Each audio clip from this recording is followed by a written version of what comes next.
Have you ever had a brilliant thought, a flash of insight so clear and powerful in your mind, only for it to crumble into dust the moment you tried to speak it? You open your mouth, and what comes out is a pale, flimsy shadow of the idea you held just a second before.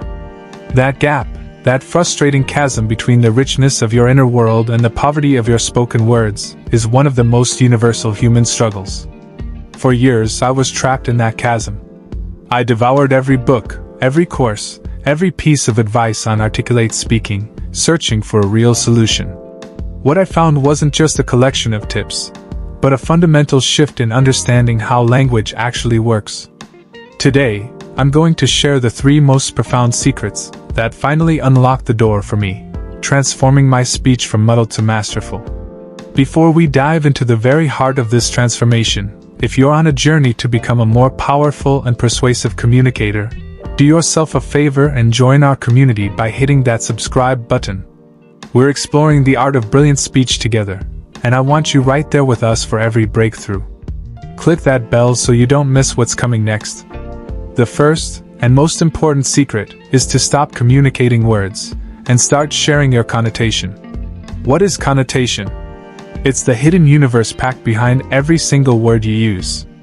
It's the vast, swirling galaxy of personal experiences, memories, emotions, images, and associations.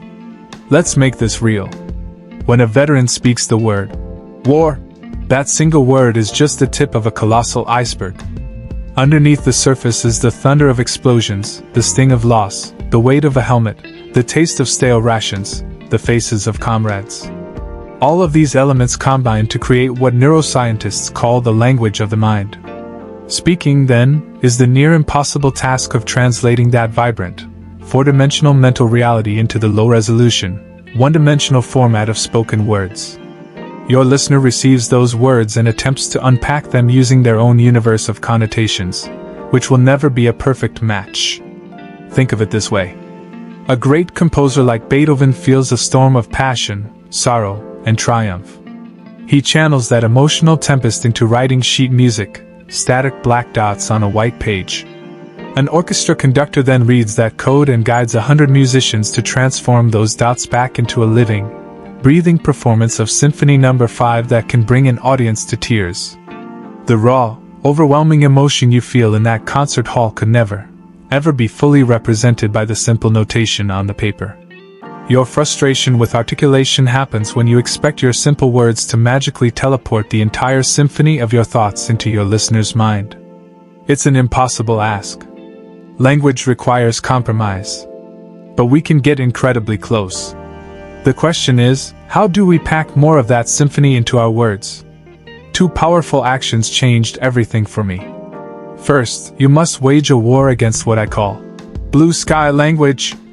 Imagine I'm an artist, and I've just unveiled a stunning, dramatic painting of a forest at dusk. You ask me about my color choices, and I explain. Well, I painted the trees green because most trees are green, and I painted the sky a dark blue because the sky gets dark at night. You would think I was being absurd. Why? Because you're not interested in the obvious, shared facts. You want to know about the unique choices, the subtle shade of emerald I mixed, the splash of crimson I added to the horizon that makes the scene feel alive and uniquely mine. Blue sky language is the verbal equivalent of stating the obvious. It's our default tendency to say things like, "It was a good meeting," or "The project is challenging." These phrases are technically true, but they are lifeless. They brush over the very details that make your thought rich and real. Instead of using these generic placeholders, ask yourself a transformative question. If I had to prove this thought is uniquely mine, what specific, hidden details would I highlight? These details are your access point to connotation. They are the unique shades of color that make your perspective a masterpiece, not just another landscape. The second action is to master the art of emotional bridging. This technique is brilliant because it forges a direct, visceral connection with your listener. Let's say you've had a soul-crushing day at work. Your default is to tell a friend, "I'm so frustrated." Behind that simple sentence is the entire weight of your day, every annoying email, every failed attempt, every moment of feeling unheard.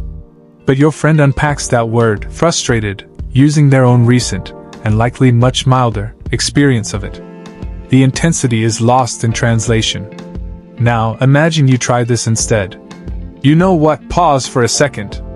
I want you to think of the most recent time you felt completely, utterly, and unfairly stuck. Recall that feeling in your gut, that tightening in your chest, that overwhelming sense of hitting your head against a wall.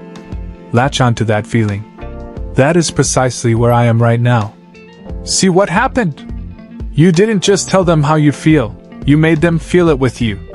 You established a bridge of shared experience, allowing you to pack your true emotional state into your words and ensuring your listener unpacks it far more accurately. Now, understanding connotation is half the battle.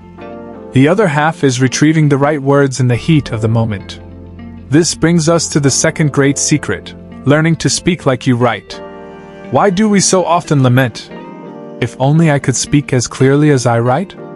Because writing grants us two superpowers that speaking denies us: the ability to revise our sentences, and the gift of additional time to think. But what if I told you that you could secretly import both of these superpowers into your live conversations? I stumbled upon a forgotten technique from one of history's great speakers, Teddy Roosevelt. He called it whisper drafting. Roosevelt knew his first attempt at verbalizing a complex thought would likely be a mess. But he refused to pollute the air with vague, muddled sentences. So, in the pause before he spoke, he would part his mouth slightly, keep his front teeth together, and almost inaudibly breathe his sentence out, moving his tongue and throat but making barely a sound. To his audience, it looked like a thoughtful, confident pause. But for Roosevelt, it was a secret first draft. He was testing the sentence, feeling its rhythm, hearing its flaws, and revising it, all before he ever committed to speaking it aloud. It's like an artist dabbing a bit of paint on a hidden corner of the canvas to see if it's the right color before painting a bold stroke in the center. Whisper drafting allows you to stress test your thoughts before they go public. It's your secret editing room, and it is a game changer. That solves the revision problem. But what about time? We can't just invent more time in a fast-paced conversation, can we? Or can we? We've all been told to use pauses. But that's passive advice. What if we could actively and gracefully demand more time? Elite communicators understand a crucial truth. The pressure to provide an instant answer is almost always a self-imposed burden. It is a form of intellectual sabotage where you sacrifice the quality and clarity of your thought for the mere appearance of speed. When you're asked a complex question, picture your mind as a perfectly calm, clear pool of water.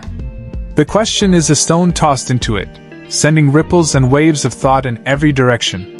To give a clear, reflective answer, you must wait for those ripples to settle. You can, and you should, ask for that time.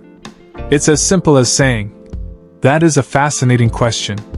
Let me take a moment to structure my thoughts properly." Or, "I want to give that the consideration it deserves. Give me just a second." These phrases don't make you look slow, they make you look deliberate, respectful, and intelligent.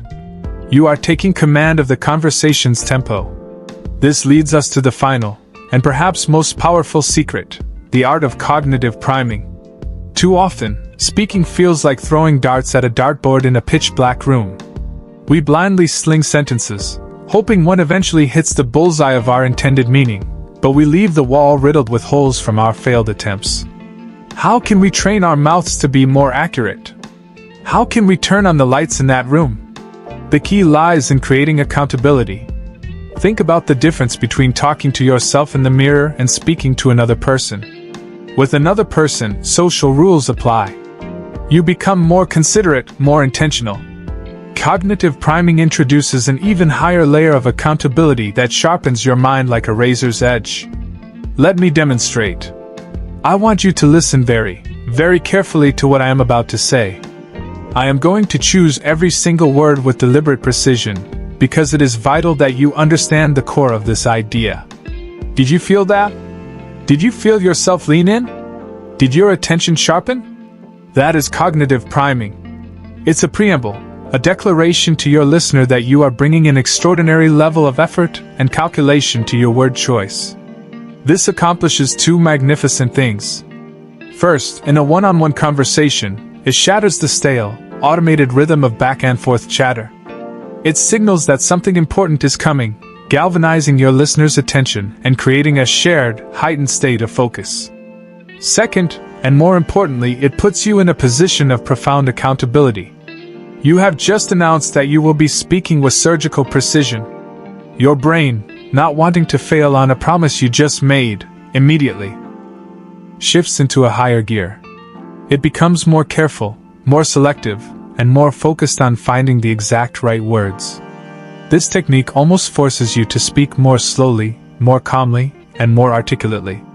These 3 secrets: sharing connotation, not just words, giving yourself the writer's gifts of revision and time, and using cognitive priming to create mutual focus, are not just tricks. They are a new operating system for your mouth and your mind. They transform the act of speaking from a frustrating performance into a creative act of connection. Your thoughts are masterpieces locked inside of you. It's time to learn how to frame them. Start speaking.